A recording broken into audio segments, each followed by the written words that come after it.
एक अलग तरीके की बात पर मैं आपका ध्यान खींचना चाहता हूं कि धीरे धीरे करके कोई एक विचार एक द्रव्य पैदा करता है, एक भीतर चित्त में घर्षण पैदा करता है, वो कामना परिपक्व होती जाती है। सहयोगी विचार और संस्कारों के द्वारा वो एक धीरे धीरे मन का रुझान बनता जाता है।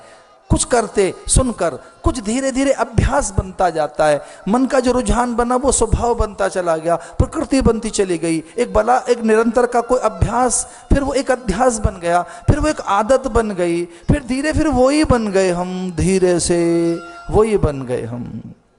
ज्यादा सोच सोच कर एक अध्यास, एक अभ्यास, एक आदत, कोई एक चेष्टा, एक तरीके की कोई एक लगातार हमने प्रकृति बना ली। सोचते सोचते हम सोचते सोचते कुछ हो गए, गोरे सुंदर पतले मोटे लंबे छोटे ठिगने, ये मेरी जाति कुल गोत्र वंश परंपरा आयु, मैं गुजराती पंजाबी बंगाली मराठी मद्रासी, मैं वो हो गया। मैं वो जाति से कुल से गोत्र से वंश से परंपरा से रूप से वर्ण से आकृति से विचार से संस्कार से आदत से वो हो गया। आओ थोड़ा एक पल के लिए रुकता हूं। कभी ये नहीं सोचा आदमी ने कि कुछ आदतें ऐसी तो नहीं जो दूसरों को परेशान करती हूं, कुछ ऐसा स्वभाव तो नहीं, कुछ ऐसी प्रकृति तो नहीं, कुछ ऐसी अभिव्यक्ति तो नहीं, कुछ ऐसी चेष्टाएं तो नहीं। तो धीरे से हम वो बनते चले गए। एको हम बहुश्याम, हम चलते गए चलते गए चलते गए चलते गए, तो एक से अनेक हम हो जाते हैं। अभी तो बच्चा पेट में होता है और अभी वो बेचारा अकेला है, पैदा होते ही अनेक हो जाता है। जिनसे पैदा हो रहा है वो माता पिता, जो पहले पैदा हो चुके हैं वो हैं अग्रज, और जो बाद में हैं वो अनुज हैं। थोड़ा और निकला तो मित्र बन गए, जरा सा बड़ा हुआ तो पत्नी या पति आ गया, फिर और बच्चे हो गए, एक से अनेक। इस संसार का एक नाम और बता रहा हूं, जो संस्कृत में नाम है, जिसे प्राय सन्यासी प्रयोग करते हैं। इस जगत में नानात्व है, नानात्व। जगत में क्या है? नानात्व, नानात्व, भिन्नता, विविधता, बहुरूपता, अनेक रूपता, वैविध्यता, और इसी में है जगत की विशिष्टता, इसी में जगत का वैशिष्ट है। इतनी विविधता है यहां, इतनी विविधता है। तो जैव वैविध्यता, एक से अनेक कितने जीव पैदा हुए। देखो तो सही, जल में, थल में, गगन में कितने जीव हैं। जल से जो बनते हैं, जो पसीने से बन जाते हैं, जो अन्न से बन जाते हैं, और उन्हें तो छोड़ो, जो हमारी अज्ञानता में हम पैदा कर लेते हैं। कुछ कीड़े जो दिमाग में हम पैदा करते हैं, कुछ कीड़े तो रोटी तब जब बासी होती है तब बनते हैं। एक तो हम बासी दिमाग हो जाए तो हम कीड़े पैदा कर लेते हैं। पता नहीं वो दिखे कि नहीं आपको? कई बार दिखते हैं। आदमी को पशु तो नहीं होता, पर सींग जैसा मारता है, ऐसा लगता है कभी कभी। कुछ हो गया है ऐसे, एक पशुता भीतर, हमारे भीतर क्रूरता, पशुता, अधमता, एक दैत्य हम भीतर अपने जगाते हैं। कब? जब अधम क्रोध हमारे पास पैदा होता, अनियंत्रित क्रोध। तो ये सृष्टि का रूप बताएगा कि सृष्टि में जीव और नाना जीव, नाना प्रकार के जीव, एक से अनेक जीव। तो पहले कौन से जीव आए? मनु शतरूपा। मन का एक ही मन को चाहिए रूप, और शतरूप, अनेक रूप, बहुरूप। मन की पहली मांग क्या है? मन की पहली मांग है बहुरूप अनेक रूप।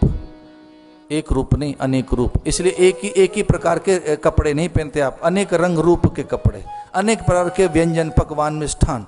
आपको नाना प्रकार की चीजें चाहिए, एक जैसे नहीं। अरे आपकी तो बात छोड़ो, परिंदों को मानने नहीं, एक घोंसला, वो उड़कर आ जाते हैं। उन्हें एक जैसा अच्छा नहीं लगता, उन्हें परिवर्तन अच्छा लगता है।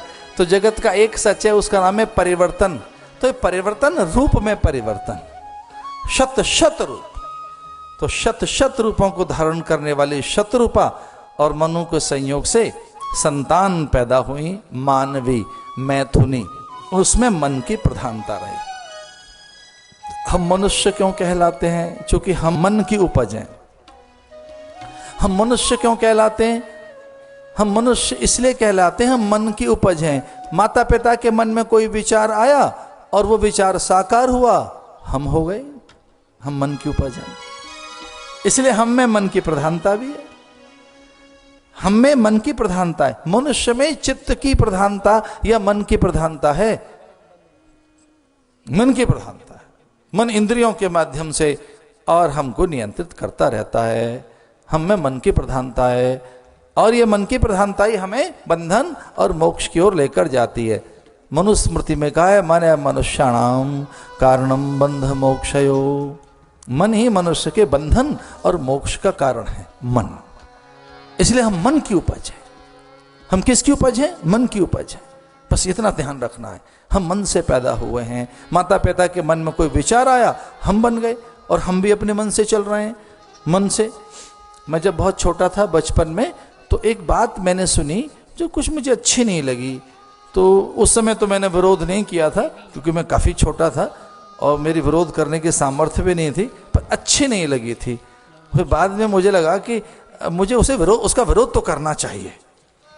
तो फिर जब मैं साधु बन गया तो मुझे विरोध करने का अवसर मिल गया उस बात का। वो मैंने ऐसा सुना बचपन में कि सुनो सबकी करो मन की, सुनो सबकी करो मन की। मैं जिस कम्युनिटी में पैदा हुआ, जिस समुदाय में, जिस समूह में, वहां ये बात बहुत बोली जाती थी कभी कभी, अरे सुनो सबकी करो मन की, सुनो सबकी करो मन की। तो मैंने कहा ये बात कुछ अच्छी सी नहीं है, सुनो सबकी करो मन की। तो फिर सुना ही क्यों सबकी, जब करनी मन की है तो मन की करनी है हमको, तो सुने क्यों किसी की। तो कभी कभी आदमी सुनता तो है सबकी, पर करता है मन की। कभी कभी सुनता तो सबकी, हूं हाँ करता रहेगा, हाँ पिताजी मैं करूंगा, माताजी करूंगा, सबको कहता है, मित्रों को कहता है, पर कई बार धीरे से करता क्या है, जो मन को अच्छा लगता है, करता मन की है। अब मन की क्यों करता है, ये एक भेद है। मन में जो है, अब मन में सुख और सम्मान छुपा हुआ है, मन में रूप का आकर्षण छुपा हुआ है, तो मन भोगता है, मन भोगता है, भोगता। इंद्रियों के माध्यम से जो भोग रहा होता है उसका नाम है मन। अच्छा, मन क्या भोगता है? एक ही चीज भोगना चाहता है मन। मन सुख को भोगना चाहता है और दुख को नहीं भोगना चाहता मन। ये मन की दुर्बलता है। बस मन की एक ही दुर्बलता है कि मन सुख को भोगना चाहता है और रस के पीछे भागता है कि यहाँ रस है, सुख है, सम्मान है, सुंदरता है, अपनापन है, पद है, प्रतिष्ठा है, अनुकूलता है। तो मन उस ओर भागता है। कहाँ है? जहाँ रस है, सुख है, सम्मान है, सुंदरता है, अपनापन है, वह मन भागता है। तो मन इतना दुर्बल है कि वो सुखी रहना चाहता है और दुखी नहीं रहना चाहता। तो मन किस ओर भागता रहता है? सुख की ओर। तो वैसी अनुकूलताओं के संचय में वैसे ही समीकरण बनाता रहेगा, वही चीजें इकट्ठी करता रहेगा, उसी ओर लालायित और प्रेरित रहता है जिस ओर सुख है।